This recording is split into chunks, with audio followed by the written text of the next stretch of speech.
bisa membuka wawasannya, bisa membuka pikirannya, terbuka dalam berbagai hal. Karena pola pikir ini adalah segalanya dari apa yang dihasilkan oleh anak. Karena pola pikir itu akan mendikte atau memberikan rangsangan, memberikan perintah sehingga mendapatkan tindakan, ya, tindakan dari anak. Nah, tindakan ini akan menghasilkan sesuatu yang diperoleh. Jadi dari pola pikir ini akan menghasilkan tindakan. Nah, dari tindakan ini akan ada hasilnya. Itu dari pola pikir bertumbuh.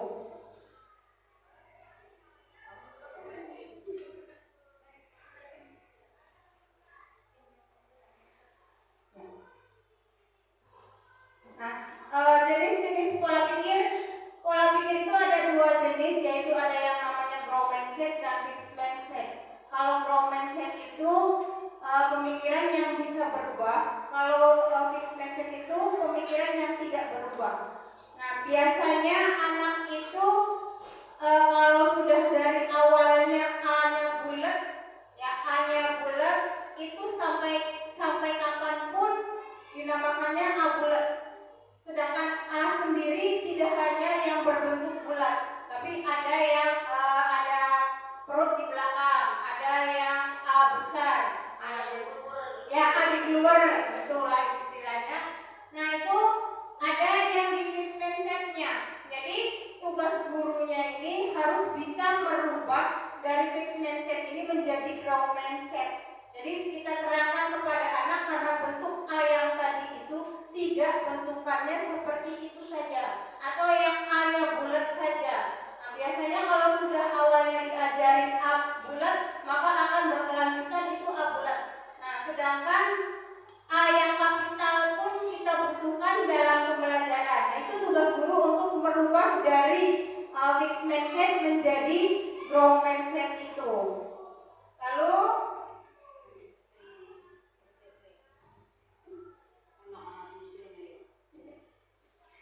sekarang pola pikir masih pola pikir tetap dan pola pikir bertumbuh tadi. Ya, kalau pola pikir tetap itu ada ya dari dasarnya ada challenge. Kalau dari pola pikir tetap itu menghindar. Tapi kalau dari pemandangan pola pikir bertumbuh atau business itu, tantangan ini kita anggapnya sebagai menerima, bukan sebagai menghindar. Jadi kalau ada tantangan kita lakukan, nah bukan menghindari, ya, atau lari dari kenyataan. Lalu misalkan dari absensi, kalau pola pikir tetap itu akan menyerah, ya sudahlah saya tidak bisa. Kalau misalkan dari pola pikir bertumbuh, dia akan bertahan. Lalu kalau dari effortnya ada dari pola pikir tetap itu dikatakan mubazir, tapi kalau dari kita berpola pikir bertumbuh itu merupakan peluang. Kalau simple itu serangan, tapi kalau pola pikir bertumbuh itu dianggapnya sebagai informasi. Nah, sama success others juga, kalau misalkan dari pola pikir anak yang berpola pikir tetap itu merupakan ancaman, tapi kalau dari pola pikir bertumbuh itu akan jadi inspirasi. Jadi pola pikir tetap dan pola pikir bertumbuh ini tergantung pada kita atau tergantung pada gurunya bisa tidak mengubahnya. Kalau misalkan ada suatu permasalahan atau soal kalau misalkan anaknya mendapatkan nilai yang jelek, ya anaknya mendapatkan nilai yang jelek, itu bukan dikatakan gagal. Kadang anak merasa saya tidak bisa. Nah, anak tidak bisa, merasa tidak bisa, saya tidak bisa. Tapi tugas guru tadi membuka dari fixed mindset ini menjadi growth mindset, bahwa soal itu bukan tidak bisa. Ya, hanya kita perlu belajar. Nah, bagaimana bisa tanpa ada proses. Jadi kita buka ke anaknya bahwa soal yang tadi itu bukan sulit, hanya kita belum. Ya, jadi tidak ada kata-kata tidak, karena di fixed mindset ini biasanya anak itu lebih cenderung dengan pemikirannya sendiri. Jadi belum bisa Jadi yang tadi soal yang dikatakan susah tadi atau yang mendapatkan nilai yang di bawah tadi itu bukan dikatakan gagal, tapi hanya belum mencapai. Jadi ada perbedaan antara gagal tidak bisa dengan belum yang tadi, karena di belumnya ini akan menumbuhkan suara PBB atau suara bertumbuh, pemikiran bertumbuh.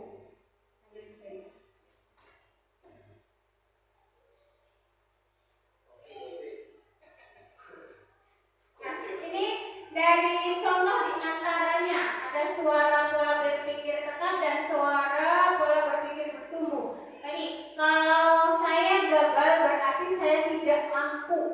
Nah, itu udah di anak itu seperti itu. Tapi kita ubah.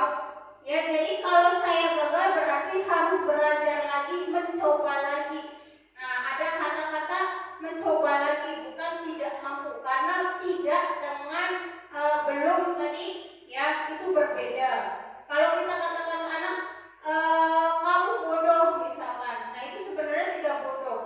Ya, jangan dikatakan bahwa yang tadi bodoh tadi, karena anak itu bertumbuh ya berdasarkan pola pikirnya. Nah, pola pikir ini berdasarkan pada gurunya, bisa tidak mengubah dari pola pikir yang tadinya tetap berkembang. Nah, berubah menjadi berkembang agar yang tadi saya tidak mampu, saya tidak bisa, saya gagal, itu kita usahakan agar bisa ya berkembang menjadi kita itu belum. Ya, pasti suatu saat akan bisa karena berkembang tadi. Nah, saya akan menolak saat menerima tugas yang belum pernah saya kerjakan, sebab resiko untuk gagal itu besar. Nah, ini harus ditantangkan.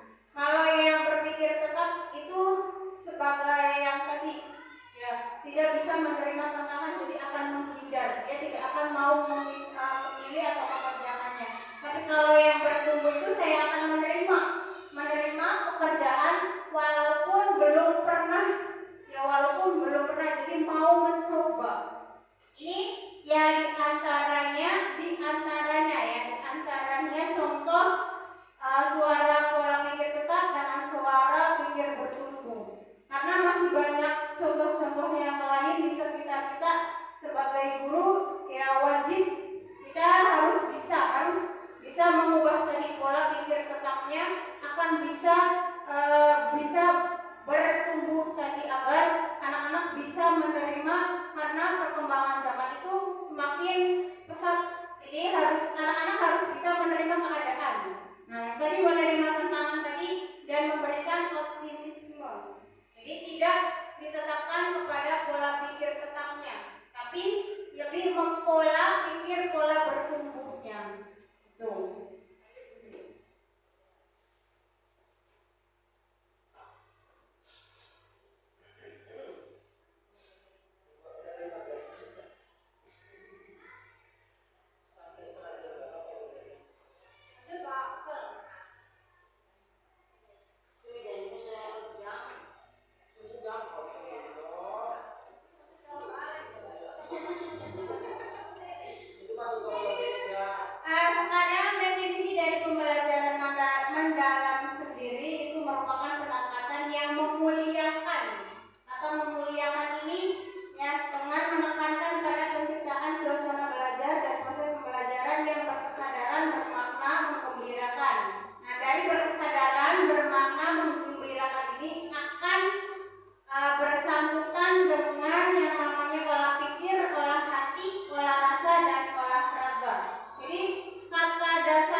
pikiran bergerak, hatinya bergerak, olah rasanya bergerak, lalu olahraga otomatis badannya bergerak. Nah, agar menciptakan pembelajaran yang berkesadaran dengan lingkungan, yang berkaitan dengan lingkungan, yang bermakna untuk anak sendiri karena berkaitan dengan lingkungannya, dan pastinya menggembirakan. Jadi semuanya bergerak, baru bisa mewujudkan ini dalam proses pembelajarannya. Lalu baru di profil kelulusannya akan berkaitan dengan profil kelulusannya tadi.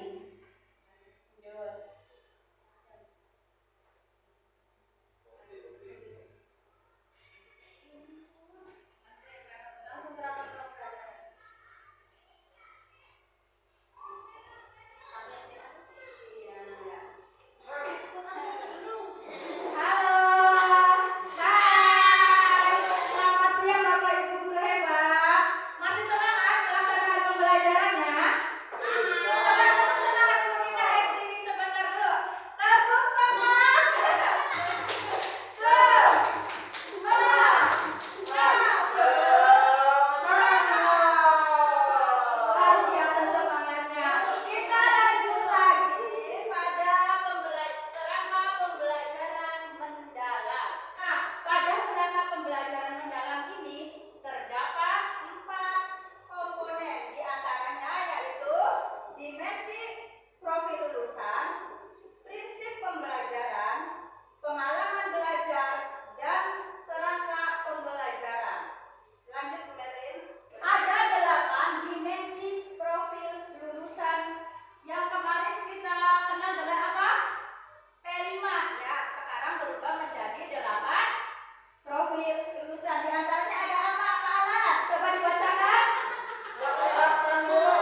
pembelajaran tadi, anak-anak akan mendapatkan pengalaman belajar. Ya, tadi dalam pembelajaran mendalam ini terdapat 3 tahapan. Tadi yang pertama adalah memahami. Sebelum kita memulai pembelajaran, kita tuh harus memahami karakter anak itu seperti apa, kemampuan awal siswa itu seperti apa. Ya, misalnya saya mengajar kelas 1 misalnya bangun datar. Anak-anak itu pengetahuannya sudah mengenal bangun datar. Yang ini namanya segitiga, ini lingkaran, ini trapesium, tapi anak-anak itu belum mampu memahaminya. Jadi harus disesuaikan dengan apa? Karakter anak, ya siswa. Lalu kalau kita sudah bisa membuat anak memahami, baru lanjut kita mengaplikasikannya. Ya, tadi dengan cara apa? Mengaplikasikannya. Setelah kita melakukan anak memahami, baru kita mengaplikasikannya, melakukan pembelajaran tadi. Ya, tadi seperti contoh tadi tuh, misalnya tentang kebersihan sampah, anak-anak sudah memahami. Oh, kalau lihat sampah cuma materi, jangan cuma materi doang, jangan cuma menghafal doang. Anak-anak, kalau kalian melihat sampah, apa yang harus dilakukan? Misalnya membuang sampah, itu hanya baru materi. Kalau sudah mengaplikasikannya, kita harus membuat anak-anak itu sadar akan kebersihan lingkungannya. Ya, jadi apa ya, kayak contoh aja, kalau setiap pagi kita melaksanakan apa? Misalnya setiap pagi pahala ngaji, misalnya ada bel ya, tetet gitu, ya tetet gitu. Nah, kira-kira anak itu sadar, jangan sampai kita apa ya, nggak usah disuruh lagi, anak-anak itu sudah baris sendiri. Itu yang harus kita lakukan, bagaimana membuat anak-anak itu sadar. Ya, terus kalau sadar,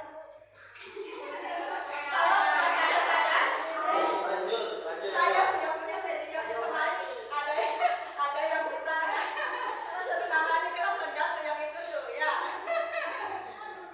Nah, kalau kita sudah memahami, sudah mengaplikasikannya, barulah kita merefleksi. Nah, bagaimana tadi pembelajaran yang sudah kita lakukan kepada anak-anak? Kita bisa merefleksikannya melalui apa? Dengan cara menilai pengetahuan mereka, dengan cara apa? Melaksanakan evaluasi. Ya. Terus lanjut. Nah, kita lanjut di sini, ada tahapan kerangka dalam pembelajaran. Yang pertama adalah praktik pedagogis. Nanti yang dimaksud praktik pedagogis ini, Bapak Ibu bisa memilih tahapan pembelajaran yang metodenya. Metodenya itu seperti apa? Misalnya dengan metode inquiry, terus pembelajaran bermasalah, ya, dan sebagainya. Yang kedua, kemitraan pembelajaran. Kemitraan pembelajaran yang dimaksud di sini adalah nanti Bapak Ibu bisa membentuk hubungan yang kolaboratif untuk memberikan pengalaman belajar, kebaruan informasi, serta umpan balik kepada peserta didik melalui pengetahuan yang kontekstual dan nyata. Nanti Bapak Ibu bisa berkolaborasi dengan lingkungan sekolah, lingkungan luar sekolah maupun masyarakat. Di lingkungan sekolah misalnya nanti Bapak Ibu bisa minta tolong berkolaborasi dengan yang ada di sekolah. Contohnya siapa aja yang ada di lingkungan sekolah? Kepala sekolah, terus bisa juga minta tolong ke ibu guru, bapak ibu guru, terus peserta didik dan lainnya. Nanti Bapak Ibu bisa bekerja sama dengan mereka. Nanti Bapak Ibu juga bisa meminta masukan dari mereka, apa sih pembelajaran yang masih kurang saya lakukan, ya. Terus kalau di lingkungan luar sekolah, kita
dan juga lingkungan masyarakat dan juga mengembangkan budaya belajar. Lanjut ke implementasi pembelajaran mendalam. Nah, Bapak Ibu guru, sekarang saya mau tanya, sebelum Bapak Ibu mengimplementasikan pembelajaran mendalam, yang pertama kali Bapak Ibu lakukan itu harus apa dulu? Merencanakan. Biasanya merencanakan itu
Sudah paham belum Bapak Ibu guru?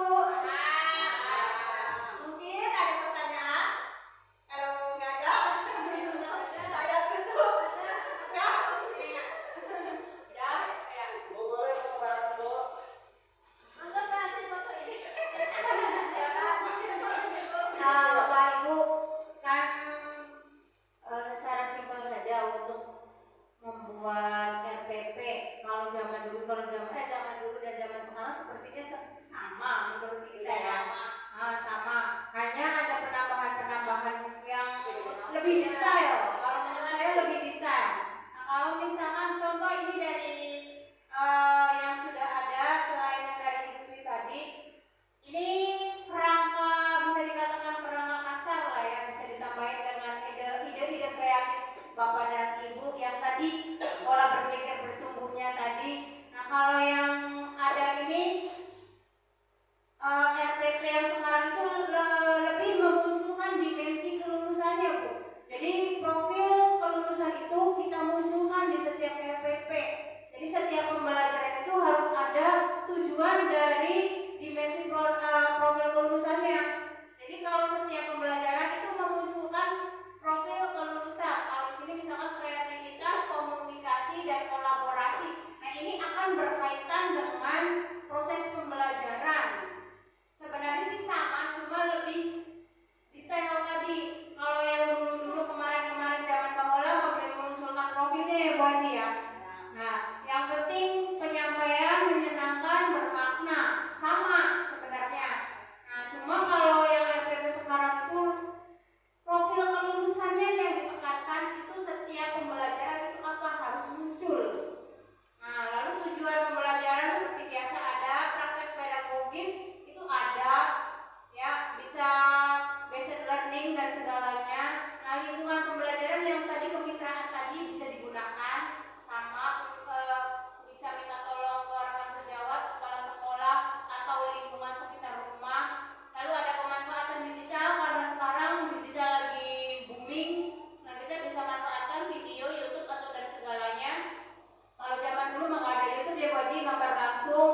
Nah, karena sekarang zamannya digital berkaitan dengan coding AI tadi, jadi dimasukkan itu setidaknya ada pemanfaatan digitalnya. Nah, lalu pengalaman belajar berdasarkan prinsip ya, prinsip menyenangkan, menggembirakan, dan bermakna. Pada sebenarnya cuma lebih ditonjolkan lagi di pengalaman belajar. Itu saja kalau untuk membuat FPP itu seperti itu dasarnya yang istilahnya yang pentingnya. Lalu asesmen sama yang